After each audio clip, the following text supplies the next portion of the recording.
मुंबई आणि एमएमआर मध्ये मध्यरात्रीपासून मुसळधार पाऊस, सखल भागात पाणी साचलं. पुढील 5 दिवस मुसळधार ते अतिमुसळधार पाऊस कोसळण्याची शक्यता.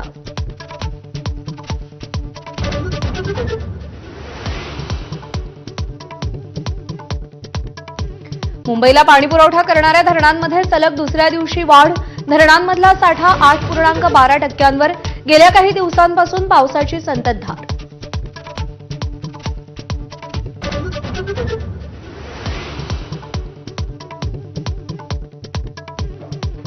पालघर आणि रायगड जिल्ह्यात मुसळधार पावसाचा इशारा. शाळा, महाविद्यालय, अंगणवाड्यांना सुट्टी जाहीर. जिल्हा प्रशासनाचं नागरिकांना सतर्कतेचं आवाहन.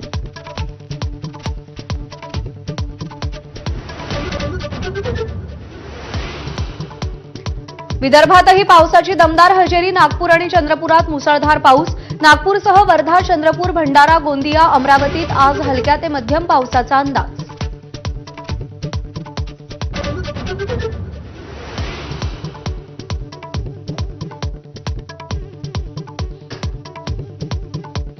एसआयआरचं काम शिक्षकांवर टाकल्यामुळे शैक्षणिक वर्षाच्या सुरुवातीलाच अध्यापनावर परिणाम. माझाचा रिपोर्ट. उर्वरित शिक्षकांवर शेकडो विद्यार्थ्यांचा भार.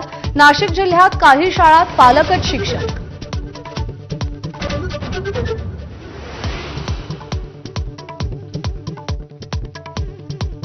आयएसआयच्या हेरगिरीसाठी फंडिंग करणाऱ्या पुरवठा साखळीवर प्रहार.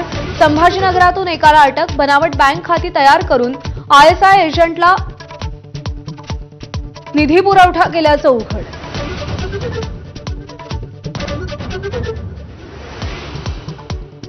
शीख समाजाच्या चालकाला हेल्मेटची सक्ती करता येणार नाही. मुंबई उच्च न्यायालयाच्या नागपूर खंडपीठाचा निर्णय. हेल्मेट घातला नाही म्हणून कोणताही भेदभाव होत नाही असा निर्वाळा.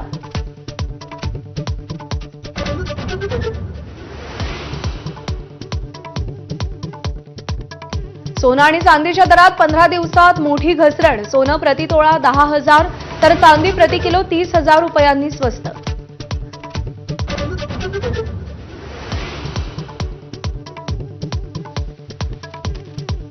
तुळजाभवानीच्या 4,121 हेक्टर इनामी जमिनीच्या घोटाळ्याची सखोल चौकशी करा. महसूल मंत्री चंद्रशेखर बावनकुळेंचे जिल्हाधिकाऱ्यांना आदेश, अशी माहिती.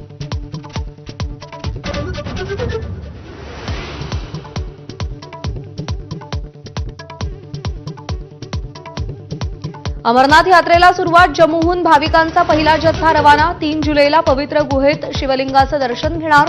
57 दिवस अमरनाथ यात्रा चालणार.